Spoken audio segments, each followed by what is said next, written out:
नमस्कार साथियों। तो आज है 19 अप्रैल 2025। बाजार की सेंटीमेंट लास्ट डे काफी बढ़िया था, जहां पे निफ्टी 50 क्लोजिंग दिया था 23,851 पॉइंट पे, ऑलमोस्ट 1.77% गेनिंग के साथ।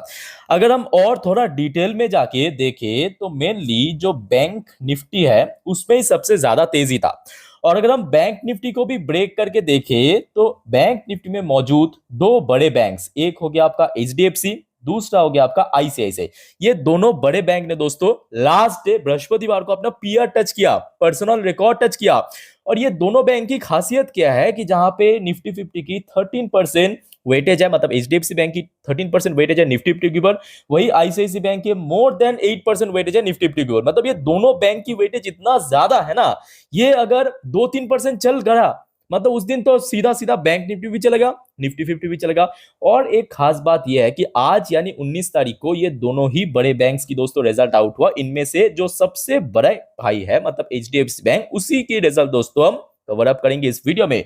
और नेक्स्ट वीडियो या तो सेकंड नेक्स्ट वीडियो में हम आईसीआईसी बैंक की रिजल्ट को भी कवर अप करेंगे, जो कि अमेजिंग आया। ठीक है, अच्छा। एचडीएफसी बैंक लास्ट डे देखिए अपना पीआर टच किया, मोस्ट इंपॉर्टेंटली 1900 की क्रूशियल रेजिस्टेंस को ब्रेक किया।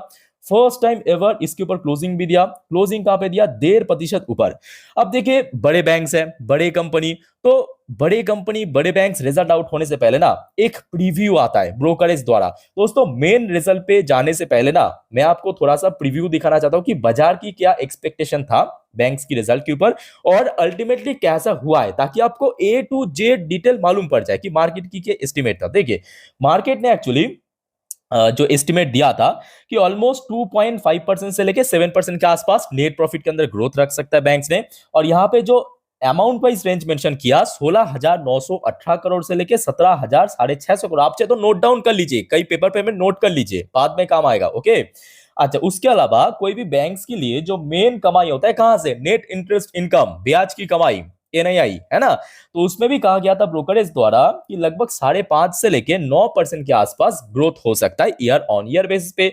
एक अमाउंट वाइज रेंज भी मेंशन किया था 30,669 करोड़ से लेके 31,640 करोड़ के आसपास बैंक्स की नेट एनआई हो सकता है। ठीक है, और ये जो पोजीशन दिया था भारत की सब दिग्गज ब्रोकरेज फर्म, जैसे कि आपकी इलेरा कैपिटल, जैसे कि आपकी मोतीलाल ओसवाल, जैसे कि आपकी नुभामा हो गया, आपके आईएफएल कैपिटल हो गया।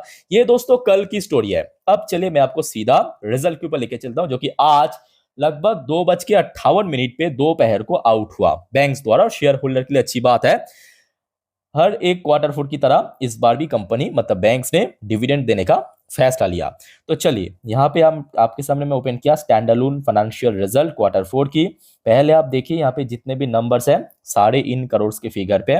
बैंक्स द्वारा बहुत सारे क्वार्टर, बहुत सारे फाइनेंशियल ईयर की रिजल्ट सेंड किया। तो यहाँ पे आप देख सकते हो पूरे फाइनेंशियल ईयर 25 की रिजल्ट, ये हो गया आपका लास्ट पिछले फाइनेंशियल ईयर 24 की रिजल्ट। ये सब हम यहाँ पे कंपेयर करेंगे। ओके, ये हो गया आपका करेंट क्वार्टर की नंबर, मतलब आपके मार्च 2025 का। उसके ठीक राइट साइड में हो गया आपका लास्ट क्वार्टर, ये हो गया आपका लास्ट ईयर क्वार्टर 4 की नंबर। ठीक है, तो चलिए शुरुआत करते हैं बैंक्स की एनएआई से, मतलब नेट इंटरेस्ट इनकम से। क्योंकि टोटल इनकम में ना बहुत सारे सेगमेंट है, ये देखिए, क्योंकि बड़े बैंक्स हैं। ये देखिए टोटल इनकम आने से पहले यहाँ पे जो बैंक्स की मेन कमाई होता है ना, यहाँ पे बहुत सारे हैं। मेन तो आपके एनआई हो गया, मतलब नेट इंटरेस्ट इनकम। इसके अलावा आप देखेंगे और भी बहुत सारे इनकम है, जैसे कि देखिए आपकी मेन इंटरेस्ट हो गया, इनकम ऑन इन्वेस्टमेंट हो गया, interest on balance with reserve bank of. ठीक है, तो ये सारे जो अलग अलग क्षेत्र है, तो यहाँ पे आप देखिए बैंक्स ने कितना एनआई के ऊपर कमाया, 77,460 करोड़ रुपए। कितना? 77,460 करोड़ रुपए। लास्ट क्वार्टर में कितना था एनआई? 76,006 करोड़। अच्छा, लास्ट ईयर में कितना था? 71,472 करोड़। तो मतलब जो बैंक की मेन कमाई होता है नेट इंटरेस्ट इनकम, उस पर दोस्तों ईयर ऑन ईयर बेसिस पे बात करें या क्वार्टर ऑन क्वार्टर बेसिस पे बात करें, अमेजिंग ग्रोथ रखा। उसके अलावा देखिए बैंक्स अलग अलग जगह पे इन्वेस्टमेंट भी करता है, ये आपको मालूम होगा। इनकम ऑन इन्वेस्टमेंट, तो इन्वेस्टमेंट के थ्रू कितना रेवेन्यू जनरेट किया पहले आप देखिए, 60,415 करोड़ रुपए। जस्ट इमेजिन लास्ट क्वार्टर में कितना था? 59,923 करोड़ रुपए। लास्ट ईयर में कितना था? 58,144 करोड़ रुपए। ऐसे और भी छोटे मोटे सेगमेंट को मिला के जो आता है उसे हम कहते हैं टोटल इनकम। तो टोटल इनकम आप फटाफट देख लेते हैं इस बार एचडीएफसी बैंक निफ्टी 50 की किंग कैसा हुआ है। तो ये दोस्तों मैं आपको थोड़ा सा कोट करके देता हूं, ये देखिए, ये हो गया आपका टोटल इनकम। टोटल इनकम इस क्वार्टर मार्च 2025 में हुआ है 89,487 करोड़ रुपीस, मतलब 89,487 करोड़ रुपए। लास्ट क्वार्टर की अगर हम बात करें एचडीएफसी बैंक की, टोटल इनकम आया था 87,460 करोड़ रुपए। लास्ट ईयर में आया था 89,639 करोड़ रुपए। तो ओवरऑल अगर हम बात करें, यहाँ पे अगर आप देखेंगे, देखिए यहाँ पे एक्चुअली देखिए नेट इंटरेस्ट इनकम अच्छा खासा इंक्रीज हुआ, बट टोटल इनकम की सेगमेंट पे थोड़ा सा मार्जिनल ड्रॉप हुआ, जिसको आप ना के बराबर कंसिडर कर सकते हो, ठीक है। But quarter on quarter base पे काफी अच्छा परफॉर्म किया। इसके अलावा देखिए टोटल एक्सपेंडिचर, बैंक के केस में जो खर्चा होता है उसे हम कहते हैं टोटल एक्सपेंडिचर, खर्चा कितना हुआ, ठीक है। तो यहाँ पे भी आप देख पाएंगे कि बैंक की टोटल एक्सपेंडिचर हुआ इस बार 62,951 करोड़ रुपए। लास्ट ईयर में ये फिगर, सॉरी लास्ट क्वार्टर में ये फिगर था 62,460 करोड़ रुपए, और लास्ट ईयर में ये फिगर था 60,364 करोड़ रुपए। ओके, ये दोस्तों हो गया आपका टोटल एक्सपेंडिचर की नंबर। अच्छा, अब सीधा नीचे चलते हैं। सब टैक्स वगैरह बनने के बाद जो बचता है उसे हम बोलते हैं नेट प्रॉफिट या प्रॉफिट फॉर द पीरियड। ये देखिए ये वाला कोड, ठीक है। तो नेट प्रॉफिट एचडीएफसी बैंक की इस क्वार्टर में आया है, मैं आपको थोड़ा सा मेंशन करके देता हूं, ये देखिए 17,616 करोड़ रुपए। तो दोस्तों थोड़ा सा याद कीजिए, अभी अभी हमने क्या देखा था, ब्रोकर्स द्वारा क्या प्रीव्यू आया था, कितना, लगभग 2.5 से 7%। तो लगभग दोस्तों 7% की ग्रोथ हमें देखने को मिला। लास्ट ईयर की बात करें, लास्ट ईयर 2024 की मार्च क्वार्टर में एचडीएफसी बैंक की नेट प्रॉफिट की नंबर था 16,511 करोड़ रुपए। इस बार सीधा सीधा एग्जैक्टली 7% की जंप लगाया। कितना? 7% की जंप। अब ये देखने के बाद आपको लग सकता है कि भाई 7% मतलब तो बहुत कम है। बहुत कम नहीं है एक्चुअली। लास्ट क्वार्टर वेट कीजिए, मैं आपको वो भी दिखाऊंगा। लास्ट क्वार्टर 7% तो बहुत दूर की बात है, उसके आधा भी ग्रोथ बैंक ने नहीं रख पाया था, ठीक है। और उसके साथ साथ क्वार्टर ऑन क्वार्टर बेसिस पे भी बैंक ने बहुत अच्छा काम किया। लगभग 16,735 करोड़ से बढ़ के 17,616 करोड़ रुपए पे पहुंच चुका है। ओके, ये दोस्तों हो गया आपका income, net interest income, expenditure, profit दिखा दिया। अब चलिए धीरे धीरे करके नीचे हम आगे बढ़ते हैं। और भी बहुत सारे इंपॉर्टेंट पॉइंट्स है बैंक की केस में। देखिए यहाँ पे जैसे कि बेसिक एंड डाइल्यूटेड ईपीएस देखिए, ये हो गया आपका बेसिक ईपीएस। इस बार आया है 23.03। ये लास्ट क्वार्टर का बेसिक ईपीएस और ये लास्ट ईयर का बेसिक ईपीएस। तो आप समझ सकते हो ईपीएस अर्निंग पर शेयर भी बैंक्स की बढ़ चुका है। अच्छा, ये डाइल्यूटेड ईपीएस हो गया, ये लास्ट क्वार्टर की डाइल्यूटेड ईपीएस, ये लास्ट ईयर क्वार्टर की डाइल्यूटेड ईपीएस। तो मतलब बोथ सेगमेंट पे ईपीएस बढ़ चुका है। ओके, अच्छा, कोई भी बैंक्स के लिए देखिए एक और वाइटल पॉइंट रहता है उसका एनपीए की percentage, gross and net. NPA जितना कम होगा उतना अच्छा है। अनफॉर्चुनेटली लास्ट क्वार्टर में क्या हुआ था, एनपीए बढ़ गया था। लास्ट क्वार्टर में एनपीए बढ़ गया था। ओके, अब देखिए इस क्वार्टर में कैसा हुआ है। सबसे पहले ग्रॉस एनपीए इस बार आया है 1.33%। लास्ट क्वार्टर के साथ अगर हम कंपेयर करें काफी गिरा है, जो कि लास्ट क्वार्टर में काफी बढ़ गया था।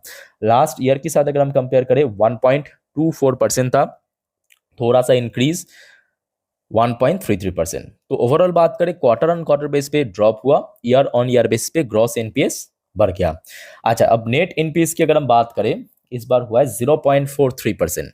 लास्ट क्वार्टर मतलब आपकी दिसंबर क्वार्टर में जो नेट एनपीएस वो भी बढ़ गया था 0.46%। इस बार ड्रॉप हुआ 0.43% नेट एनपीए। लास्ट ईयर की बात करें मार्च 2024 में नेट एनपीए की परसेंटेज था 0.33%। इस बार इंक्रीज हुआ ग्रॉस एनपीए की तरह 0.43%। तो ओवरऑल बात करें एनपीए की परसेंटेज एक्चुअली बढ़ गया था। क्वार्टर 3 की बात करें, क्वार्टर 2 की बात करें, लगातार बढ़ता जा रहा था। वो कहीं ना कहीं एक कर्व हमें इस बार देखने को मिला। तो हर एक जगह पे मैं कहूंगा कि आप ईयर ऑन ईयर बेसिस पे नॉर्मली कैलकुलेट नहीं कर सकते, आपको पूरे सिचुएशन को ध्यान रखते हुए कैलकुलेट करना पड़ता है। ओके, तो उस हिसाब से मैं कहूंगा चलो ठीक ठाक है। जो बढ़ गया था वो एटलीस्ट अभी कर्व होना शुरू हो चुका है। अच्छा, ये तो दोस्तों रिजल्ट हो गया। आप सभी को मैं रिक्वेस्ट भी करूंगा कि आपको कैसा लगा रिजल्ट, कमेंट करके बताइएगा। अच्छा, उसके साथ साथ दोस्तों इस बार बैंक्स ने कितने रुपए का डिविडेंड दिया वो भी आप देख लीजिए। बैंक्स ने इस बार 22 रुपए प्रति शेयर के हिसाब से डिविडेंड है, जो कि अपने आप में बहुत अच्छी बात है। अब जैसे कि आपको मालूम है एचडीएफसी बैंक की फेस वैल्यू है 1 रुपए और डिविडेंड हमेशा फेस वैल्यू के ऊपर पे किया जाता है। ₹1 फेस वैल्यू वाला शेयर, ₹22 की डिविडेंड पे किया, मतलब अपने फेस वैल्यू के ऊपर टोटल 2200%, कितना 2200% की डिविडेंड कंपनी दिया है। बट कंपनी यहाँ पे इस डिविडेंड की कोई भी record date, ex date mention नहीं किया। कंपनी ने सिर्फ ये कह दिया कि उसके बाद देखिए शेयर होल्डर की अप्रूवल, जिसका चांस तो 99% है, उसके बाद ही डिविडेंड दिया जाएगा, अप्रूवल मिलेगा। और अगर अप्रूवल मिल गया तो पे आउट डेट यहाँ पे घोषणा किया 27 जून 2025 को। ओके, तो ये दोस्तों अल्टीमेटली एचडीएफसी बैंक की रिजल्ट आज दोपहर 3 बजे के आसपास आउट हुआ, आपके साथ मैं शेयर किया। अच्छा, यहाँ पे एक और वाइटल पॉइंट है जो कि थोड़ा सा मिस हो गया, मैं आपको थोड़ा सा दिखा के रखना चाहता हूँ, जस्ट अ मिनट। वो है फाइनेंशियल मार्जिन। कोई भी बैंक्स की केस में, एनबीएफसी की केस में ना, उसका फाइनेंशियल मार्जिन बहुत ज्यादा मायने रखता है। फाइनेंशियल मार्जिन नॉर्मल क्षेत्र क्या होता है, नेट प्रॉफिट मार्जिन। यहाँ पे क्या होता है, फाइनेंशियल मार्जिन। लास्ट ईयर में फाइनेंशियल मार्जिन कितना था, -3%। लास्ट क्वार्टर में कितना था, 14%। इस बार कितना हुआ, 15%। तो समझ पा रहे हो ना कि इस बार बैंक की रिजल्ट एक्चुअली दोस्तों काफी बढ़िया हुआ। इस बार एचडीएफसी बैंक की रिजल्ट काफी बढ़िया हुआ। और उसके साथ साथ जो इकोनॉमिक टाइम की प्रोजेक्शन आया था उसको भी पूरा पूरा दोस्तों बीट कर लिया। उसके साथ साथ मनी कंट्रोल की जो प्रोजेक्शन आया था या फोरकास्ट आया था उसको भी बीट कर लिया। जैसे कि आप देख सकते हो, net profit up 7% year on year base पे, जो कि ऑलरेडी हमने देख चुका। 17,616 crore beat estimate, properly mention किया, बाजार एस्टिमेट को दोस्तों बीट कर दिया। साथ में ₹22 प्रति शेयर की डिविडेंड भी डिक्लेयर किया। साथ ही साथ देखिए ये भी आप जान लीजिए कि मनी कंट्रोल की क्या आया था एस्टिमेट। तो मनी कंट्रोल द्वारा जो ब्रोकर्स ने कवर किया उसको एस्टिमेट था 17,072 करोड़, बट एक्चुअल फिगर आया है 17,616 करोड़। ओके, तो ये दोस्तों अपडेट था एचडीएफसी बैंक के ऊपर। अच्छा, एक और इंपॉर्टेंट अपडेट आप देख लीजिए। जैसे कि आपको मालूम होगा कि एचडीएफसी बैंक ना केवल इंडिया में एक लिस्टेड बैंक है, बल्कि उसके साथ साथ यूएस मार्केट में एडीआर वर्जन के रूप में भी लिस्टेड है। ठीक है, और एडीआर वर्जन देखिए थर्सडे नाइट को कौन सी लेवल पे क्लोजिंग दिया, मोर देन 4% ऊपर आके, 4% से ज्यादा तेजी। ठीक है, तो कहीं ना कहीं अगर हम बात करें, एक बहुत ज्यादा उम्मीद है कि अब देखिए सब कुछ डिपेंड करता है बाजार की सेंटिमेंट और जियोपॉलिटिक्स के ऊपर। अगर रेसिप्रोकल टैरिफ, जियोपॉलिटिक्स या बाजार की सेंटिमेंट बाजार के फेवर में गया ना, मेरे हिसाब से एचडीएफसी बैंक की शेयर में दोस्तों एक फर्दर रैली हो सकता है। और सिंपल बात है, एचडीएफसी बैंक की शेयर अगर रैली दे दिया तो निफ्टी 50 को रोकना नामुमकिन हो सकता है। बिकॉज मोर देन 13% की वेटेज कौन कैरी कर रहा है निफ्टी 50 की, एचडीएफसी बैंक अकेले। ओके, तो दोस्तों उसके साथ साथ देखिए आईसीआईसी बैंक का भी आज रिजल्ट आउट हुआ। आईसीआईसी बैंक की रिजल्ट मैं आपको नेक्स्ट वीडियो या तो सेकंड नेक्स्ट वीडियो में दे दूंगा। और आप सभी को दोस्तों एक छोटा सा रिक्वेस्ट करूंगा, वीडियो को वाइंड अप करने से पहले चैनल को अगर आपने सब्सक्राइब नहीं किया तो प्लीज फटाफट सब्सक्राइब कर लीजिए। ओके, बाकी कोई दिक्कत है, कंफ्यूजन है, प्लीज कमेंट करके बताइए, मैं हुआ आप लोग के लिए। फिलहाल इस वीडियो को वाइंड अप करता हूँ। टेक केयर, बाय बाय, जय हिंद।